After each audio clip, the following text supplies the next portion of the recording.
Hi guys, welcome to Movies Remastered. Yes, I know I've been gone for so long and I really appreciate the people that have been concerned about me and sending me lots of questions and messages to find out what's been going on.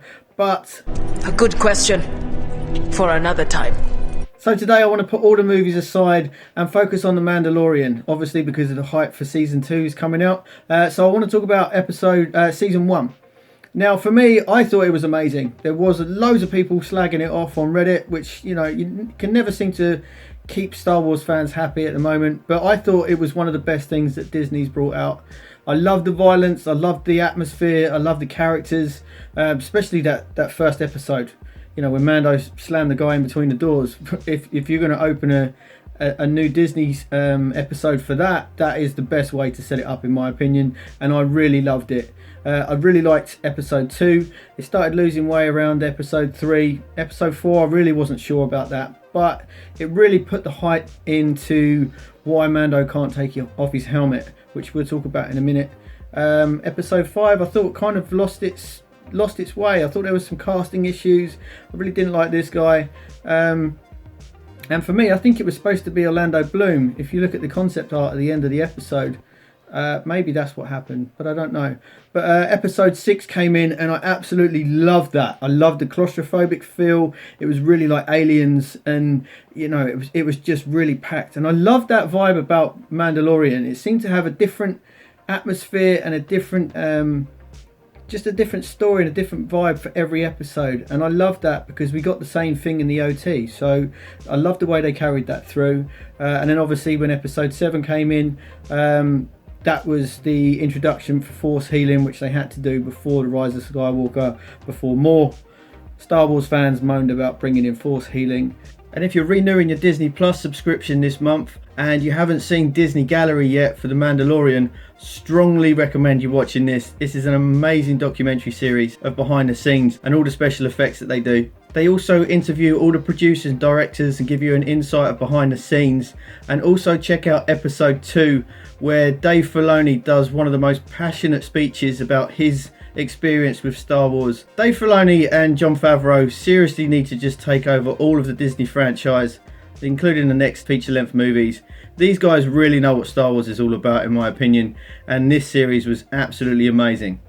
But for me, I want to focus on episode 8 today, because the finale for me, it was a great setup for the next season. But again, they did the same thing what they did with Kylo Ren. They unmasked way too soon, in my opinion, and it takes away that mystery and that like the mystery of it. I just don't see why they had to do it. Obviously they set it up in episode 4, so we shouldn't have seen his face at all, in my opinion. So today I want to focus on that, and here's how we'll do it. So what I'm going to do is open up iMovie. Now obviously I'm using iMovie to help those people that are just getting into fan editing. Obviously I use Premiere Pro for all of my professional editing, but I'm just using free software to show people how easy it is. So I've already done this episode, but what I'm going to do is just drag and drop it in. So just get your file and drop it in there, and then we're going to go near to the end. So obviously spoiler alerts. Hopefully you've seen it all by now. So what we're doing is we're talking about this bit. So it's when IG-11 tries to take off Mando's helmet.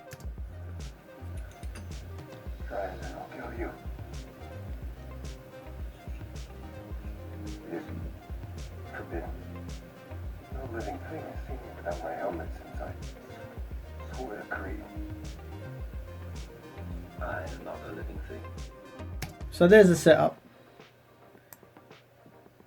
and then they go on to this part. So he then takes his helmet off. There's absolutely no reason for us to see his face. Now for me, this really took me out of the episode. So what we're going to do is we're going to go up to this part, and we're going to, where is it? We're going to go to where he takes off the helmet, around there.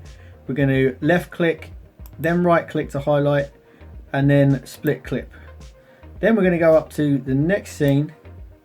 So we're going to cut all this part out, and then we're going to go up to this part. So we're going to maximize it. Actually, let's go around there. We're going to maximize it, click there, make that as big as possible so we can get down to the single frame where this next scene comes in.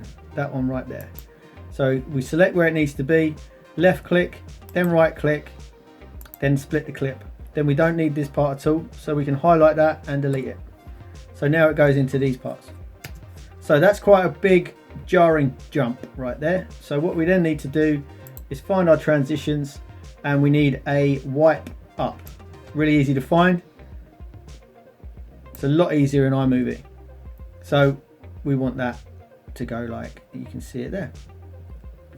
So now what we want to do is we want to get the transition to go in the same direction as the helmet's going, and then we still get the anticipation that we might see his face, but the wipe then goes up at the same pace of the helmet, so we don't see Mando's human face at all. So we're just going to drag that down there a bit, coming down there, around about there.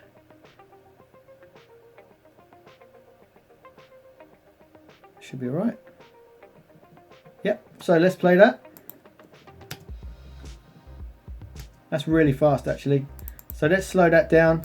So we go to the transition, we double click it, and we want to go to around about a second. So let's see how that does. So there's a little jump there. I don't know if you saw that. What that's doing is that's overlapping the scene again. So we just want to bring this one down a little bit. That then stops the other scene coming in as part of the transitional fade. It's part of iMovie that does that. It does it automatically. It's a lot harder when you start using Premiere Pro, but I'm just doing this way for ease.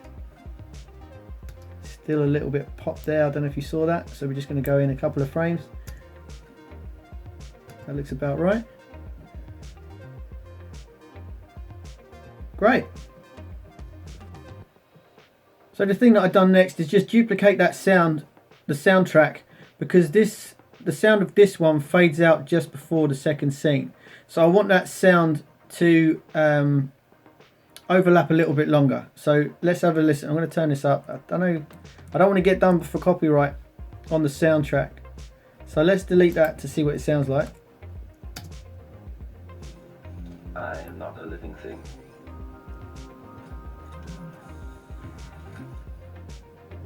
That actually sounds alright. Let's try it with the double sound.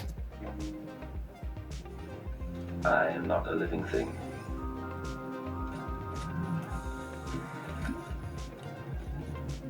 So that goes a lot smoother. Let's try that in a big screen. It is forbidden. No living thing has seen me without my helmet since I swore the creed. I am not a living thing.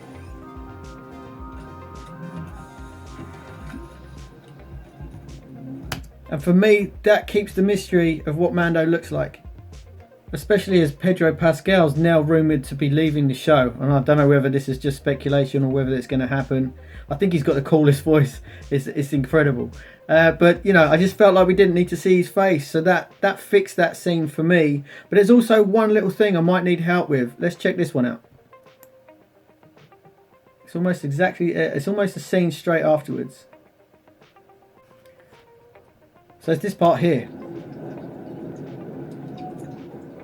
So they're trying to escape on the boat, and then they see all the stormtroopers, or Mando does.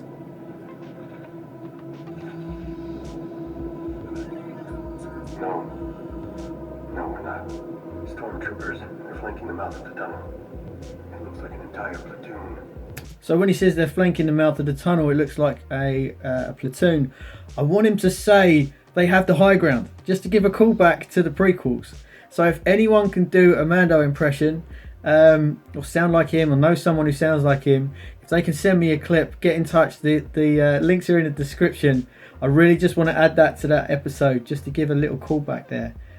Well, hopefully you enjoyed today's video. It was a really simple transitional fix. It's just a bit, you know, it's a good idea to have that transition to flow with the next scene. For me, I liked it, and it makes it a lot easier and a lot better now we don't see Mando's actual face.